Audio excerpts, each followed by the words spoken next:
आत्मा केवल शरीर बदलती है, यह कभी नहीं मरती और ना ही जन्म लेती है। ऐसा श्री कृष्ण भगवान ने भगवत गीता में कई बार कहा है।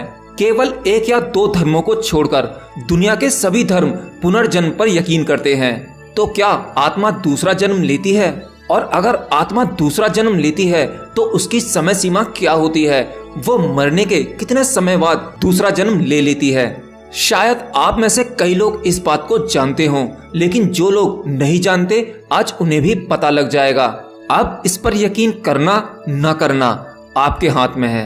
वैसे कई बार आत्मा और शरीर पर वैज्ञानिक रिसर्च भी हो चुके हैं, जिसमें कई लोगों ने अपना डेथ एक्सपीरियंस बताया है। और जिन लोगों ने डेथ एक्सपीरियंस किया है उन सभी लोगों की बातों में काफी समानता पाई गई है। तो वैज्ञानिक तौर पर साबित होता है कि डेथ एक्सपीरियंस काफी लोगों ने किया है।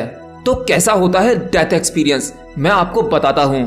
तो मृत्यु के समय जब आत्मा शरीर छोड़ती है तो शायद आप लोगों को पता ही होगा, मरने से कुछ ही दिन पहले इंसान को दिखना भी कम होने लगता है और साथ ही खाना पीना भी छोड़ देता है। यह बिल्कुल वही स्टेज होती है जब एक बच्चा पैदा होता है, वह बहुत कम खाना खाता है और उसे अपने होने या ना होने का कोई बोध नहीं होता।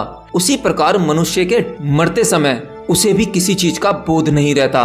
उसकी आंखों के सामने अंधेरा छाने लगता है।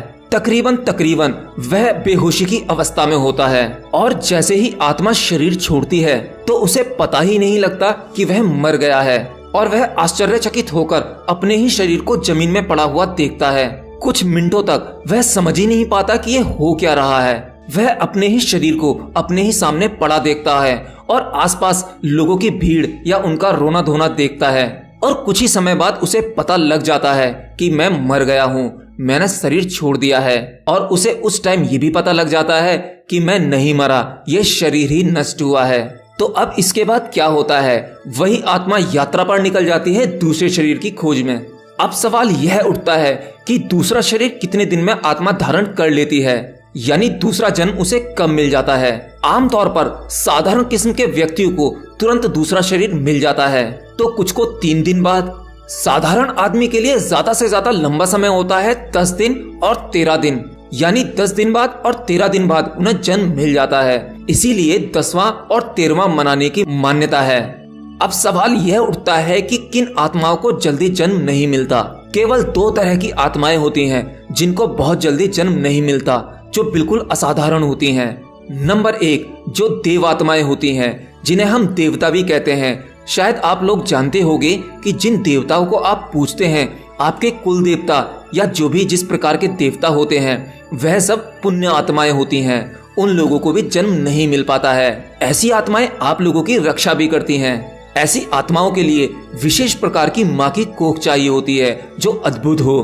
और दूसरी उन आत्माओं को जन्म नहीं मिलता जो बहुत ज्यादा शैतानी होती हैं। अगर सिंपल शब्दों में कहूँ कि हमारे इंसानों में जो बहुत ही क्रूर किस्म के इंसान होते हैं, बहुत ज्यादा अत्याचारी, ऐसी आत्माओं को भी जल्दी जन्म नहीं मिलता, क्योंकि ऐसी आत्माओं के लिए भी इसी प्रकार की कोख की जरूरत होती है गर्भ धारण करने के लिए। जैसे एग्जाम्पल के तौर पर कहें हिटलर जैसी आत्मा दोबारा जन्म लेने के लिए हजारों सालों का इंतजार करना पड़ सकता है, तब जाकर हजारों सालों में कोई इस प्रकार का आदमी पैदा होता है। तो ये सब कुछ था शास्त्रों के अनुसार। और अगर आपको इन बातों पर यकीन नहीं होता तो ये आत्मज्ञान गहरे ध्यान में जाकर भी अनुभव किया जा सकता है। यानी अगर आप एक्सपीरियंस करना चाहते हैं अपने शरीर और अपनी आत्मा का, तो इसे गहरे ध्यान से एक्सपीरियंस करना संभव है। लेकिन अभी विज्ञान इसे पूरी तरह से नहीं मानता।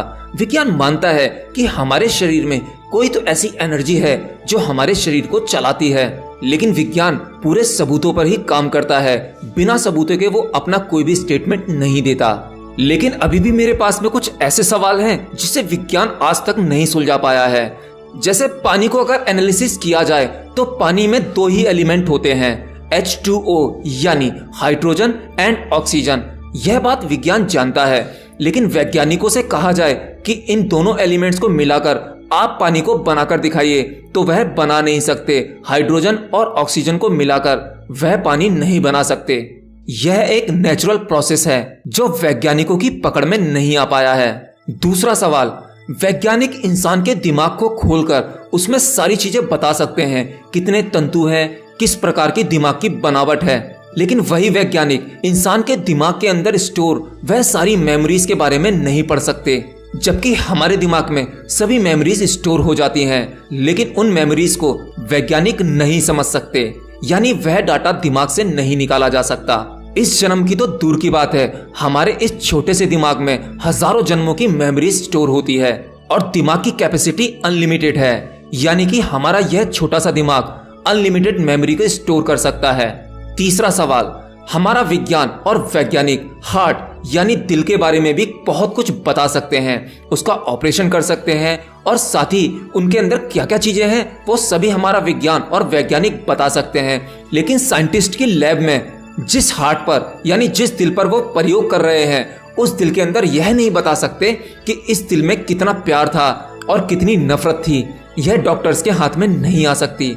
वह बता सकते हैं इसके अंदर स्किन है, ब्लड है, या हार्ट के अंदर जो भी फाइबर तंतु होते हैं, वह सब कुछ विज्ञान बता सकता है, लेकिन यह नहीं बता सकता कि इस दिल के अंदर कितनी फीलिंग्स, कितना गुस्सा और कितना प्यार है। यह वैज्ञानिकों की टेबल पर नहीं पता लगाया जा सकता।